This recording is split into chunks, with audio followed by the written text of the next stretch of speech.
Assalamualaikum warahmatullahi wabarakatuh. Di sini kami kelompok 3 akan meresum bab 6. A. Pengertian kesalahan merupakan unsur subjektif dari TP. 3. Kesalahan adalah keseluruhan syarat yang memberi dasar untuk adanya pencelaan pribadi terhadap perbuatan pelaku TP. Dalam arti yuridis dibagi menjadi 2. Kesengajaan atau dolus atau objek. Yang kedua, kealfaan unsur-unsur kesalahan dibagi menjadi 3. Yang ke-1 kemampuan bertanggung jawab, yang kedua adanya hubungan batin antara perilaku dengan perbuatan, yaitu yang berupa disengaja atau kehilafan. Yang ketiga, tidak adanya alasan pemaaf. Pengertian kesengajaan, dolus atau offset. Dalam KUHP tidak ada definisi tentang kesengajaan. Tetap dalam MVT kesengajaan diartikan dengan menghendaki dan mengetahui. Jika dikatakan sengaja apabila pelaku menghendaki apa yang dilakukannya dan mengetahui perbuatan yang akan dilakukannya, yaitu atas dasar itu pelaku mempunyai kehendak untuk mewujudkan unsur dari rumusan undang-undang. Selain itu, pelaku juga menghendaki akan akibat yang timbul atau pelaku juga sudah dapat membayangkannya akan akibat yang nanti timbul. Corak atau bentuk kesengajaan. 1. Kesengajaan dengan maksud atau bertujuan offset as, make atau dolus directus. Untuk mencapai tujuan, yaitu bentuk kesengajaan yang paling sederhana, di mana perbuatan pelaku ditujukan untuk menimbulkan perbuatan yang dilarang, dan pelaku menghendaki perbuatan tersebut berserta akibatnya. Contoh, A menempeleng B dengan maksud agar B merasa sakit dan kapok untuk tidak berbohong lagi. 2. Kesengajaan dengan sadar kepastian atau keharusan. Dalam hal ini perbuatan menimbulkan 2 akibat, yaitu A. Akibat yang memang dituju oleh si pelaku, yaitu dapat berupa delik dan dapat berupa penyertaan. B. Akibat yang tidak dikehendaki tetapi merupakan keharusan dalam mencapai tujuan sehingga akibat ini pasti tertimbul. Contohnya, A. Hendak membunuh B dengan menembakkan pistol, sementara B sedang duduk di balik kaca restoran. Penembakan terhadap B pasti akan memecahkan kaca pemilik restoran itu. Terhadap pecahnya kaca ada kesengajaan dengan sadar keharusan dari pelaku. Pasal 406 KUHP. 3. Kesengajaan dengan sadar kemungkinan bersyarat atau dolus eventualis atau noteworthy object. 1. Ada keadaan tertentu yang semula mungkin terjadi kemudian benar-benar terjadi. Contohnya, Ares Kuetat di kota Nijmegen, negeri Belanda. Teori apa yang boleh buat, atau Incovenant Theory atau of the Covenant curve. Dalam teori ini, keadaan batin si pelaku terhadap perbuatannya adalah sebagai berikut. 1. Akibat itu sebenarnya tidak dihendaki, bahkan pelaku benci atau takut akan kemungkinan timbulnya akibat tersebut. 2.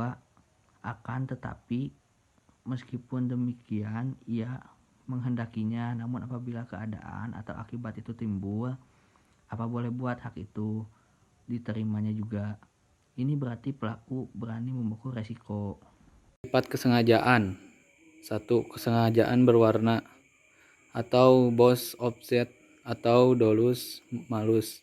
Sengaja melakukan perbuatan dolus malus, berarti sengaja untuk berbuat jahat.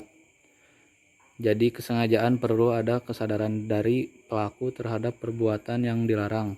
Kesengajaan tidak berwarna clearus object. Untuk dapat dipidana, pelaku cukup hanya dengan menghendaki perbuatannya dan tidak diharuskan mengetahui atau menyadari bahwa perbuatan dilarang dan diancam dengan pidana. Ajaran ini yang dianut oleh undang-undang atau hukum pidana Indonesia. Dalam hukum pidana Indonesia berlaku asas lex dura seditas scripta, yaitu dengan diundangkannya hukuman pidana pada setiap orang dianggap mengetahuinya. Oleh karena itu, peraturan yang berlaku dan diundangkan mengikat setiap orang untuk mentaatinya. Jenis-jenis kesenjangan terbagi ke dalam 8 bagian, yaitu yang pertama ialah dolus determinatus, yaitu kesenjangan tertentu yang ditunjukkan pada objek tertentu. Yang kedua ialah dolus indeterminatus, yaitu kesenjangan tidak tertentu yang tidak ditunjukkan pada objek tertentu, melainkan pada sembarang objek dan tidak memperhatikan objek mana yang akan menjadi korbannya. Yang ketiga ialah dolus alternativus, yaitu kesenjangan yang ditunjukkan pada objek yang satu atau objek yang lainnya. Jadi memilih satu di antara dua objek. Yang keempat ialah dolus generalis, yaitu kesenjangan yang ditunjukkan pada umum. Yang kelima ialah Weber's dolus generalis, yaitu kesenjangan yang ditunjukkan pada objek tertentu, tetapi untuk mencapai tujuan itu dilakukan lebih dari satu perbuatan. Yang keenam ialah dolus indirectus atau error Heftung, yaitu kesenjangan terhadap suatu perbuatan yang menimbulkan suatu akibat tertentu yang sebenarnya bukan kehendak atau tujuan pelaku. Yang ketujuh ialah dolus premeditatus, adalah kesenjangan yang direncanakan lebih dahulu. Yang kedelapan ialah dolus repentinus atau dolus impetus, disebut juga Hastamut Jerman, yaitu kesenjangan yang merupakan kebalikan dari dolus premeditatus, yaitu kesenjangan yang timbul dengan sendirinya. Kekeliruan atau kesesatan atau salah kira. Kesesatan dapat dibedakan. 1. Ada kesesatan peristiwa, faith like dwelling atau mistake of fact atau error fasti. 2. Ada kesesatan hukum. 3. Ada kesesatan atau kekeliruan orang. 4. Ada kekeliruan objek. Dan 5. Ada penyimpangan sasaran. Dan 6. Ada delik putatif. Kealpaan atau kulpa merupakan kebalikan dari kesengajaan atau dapat juga disebut kurang hati-hati, yang terdiri dari kealpaan disadari dan kealpaan tidak disadari. Unsur-unsur kealpaan. Ada pelaku dapat menduga terjadinya akibat perbuatan. Dalam hal ini ada hubungan batin dari perilaku dengan akibat yang timbul dari perbuatannya, sehingga pelaku dapat menduga, tetapi pelaku kurang hati-hati.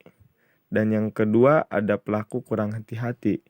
Bentuk-bentuk kealpaan. 1. Culpa lata, yaitu kealpaan berat. Yang kedua ada culpa levis, yaitu kealpaan ringan. Yang ketiga ada bewussteskuld, yaitu kealpaan disadari.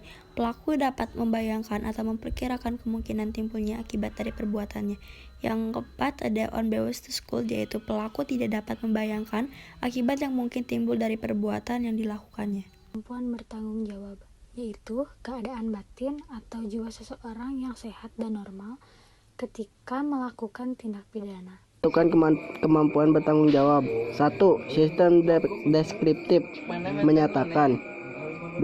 Sistem normatif menilai. 3. Sistem deskriptif normatif. Gabungan dari 1 dan 2. Segitu saja yang dapat kami sampaikan. Assalamualaikum warahmatullahi wabarakatuh.